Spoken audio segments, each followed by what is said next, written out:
RFID technology is also used for paying bills. That's right. All right? You got a system called the Blink system, and what's the other one? On credit cards, it's two systems. It's the Blink, and there's another one, and you can pay certain bills with RFID technology that's inside of the chip. There's one called Mondex. Mondex, right, Blink, and there's another one, and I forget the name of the. If we got the video, we'll put up the videos or whatever videos we got that cut what Nate had to say. All right. Yeah, that word Mondex, mon from the Latin mano, which means hand. I'm sorry, money, and dex from the Latin dexter, which means hand. Yep, hand money. That's right. And that goes back to the prophecy. Forgot your receipt. Checkout lines. Who needs them? Have a nice day. This is the future of e-business. Reading on, it says, "It is now starting to dawn on you just where exactly we are in prophecy. I'll ask you that question again in a minute and follow up on it. But now I want to show you the Lord self. I've downloaded a PDF copy of HR 3200 from the government's website. So what I'm about to show you is from the bill itself. It's nothing that I've written. You can access it all and see it all for yourself straight from the source itself." Now this is from the bill entitled HR 3200, section 2521, page 1001, paragraph 1. "The Secretary shall establish a National Medical Device Registry.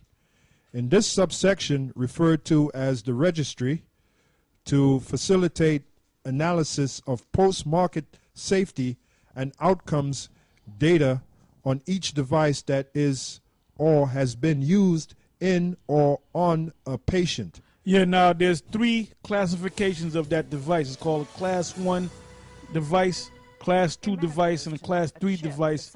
And I believe it's under the Class 2. I don't know if he's going to mention that, but if you actually go to the actual bill, it'll tell you that about the Class 1, Class 2, and Class 3 device. And I believe it's a Class 2 device that's the actual microchip. All right? That's why you got that commercial with the old lady. And you got the old black woman with her son. Then you got the man with the hat on. He said, I have diabetes, but the diabetes don't have me. And they all holding up the chip. And what is the name of? I think it's called Health Link. Health Link. All right. So there's people that already have the chip. Matter of fact, the first family that received the chip was the family called the Jacob family. The man Joseph Jacob is his name. In Florida, the last name was Jacob. It was a man, the wife, and their son. And they received the chip back in 2002. All right, so the technology is already out there. There's people that have the chip already as we speak. Right, the police in Mexico, they have the chip. They have to get the chip. All right? Yeah, the CEO of Verilink, Scott Silverman. Yeah, which is a so-called Jew. Yep. Yeah, he came out and said he has the chip. Owner of the Baja Beach Club in Spain. I forget his name.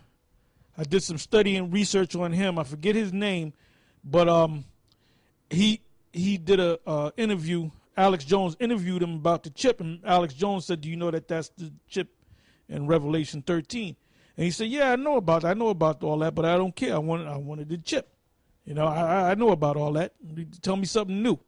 So a lot of them know that that's the mark of the beast in the book of Revelation, but they don't care because they're not going to make it anyway. That's right. You Edomites, you can take 100 chips if you want. You ain't gonna make it. If you say no, I ain't gonna take the chip, and you an Edomite, you still ain't gonna make it. This only applies to Israel. They're not supposed to take the chip. All right, go ahead. Going back to the article, to facilitate analysis of post-market safety and outcomes data on each device that is or has been used in or on a patient, and is a Class 3 device or a Class 2 device that is implantable, life-supporting, or life-sustaining. What exactly is a Class 2 device that is implantable? As you saw earlier, it is the device approved by the FDA in 2004, Federal Food, Drug, and Cosmetic Act. A Class 2 implantable device is an implantable radio frequency transponder system for patient identification. That's it. That's right.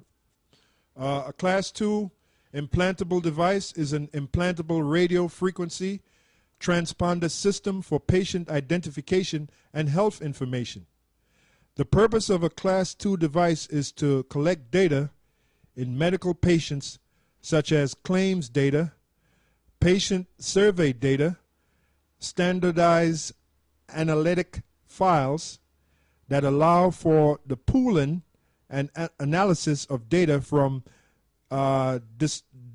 disparate data environments, electronic health records, and any other data deemed appropriate by the Secretary. Going back to what we just looked at, the creation of the National Medical Device Registry in Section 2521, page 1002, line 5, in developing the registry, the Secretary shall, and the law continues on with a laundry list of items that the Secretary must do in the process of creating this registry. In this laundry list of items to do, line 17, subparagraph B, validating methods for analyzing patient safety and outcomes data from multiple sources and for linking such data with the information included in the registry as described in subparagraph A. Going back to subparagraph A, right above subparagraph B, it says, including in the registry in a manner consistent with subsection F to appropriate information to identify each device described in paragraph 1 by type, model, and serial number or other unique identifier.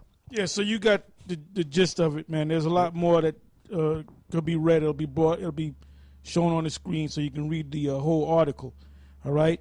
And anyway, we're going to close up. We're going to do the Highway and Byway show, GMS in Transit. And what we're going to do, we're going to continue this topic, basically dealing with the mark of the beast, because we're coming to that time. So with that, I'm going to say shalom.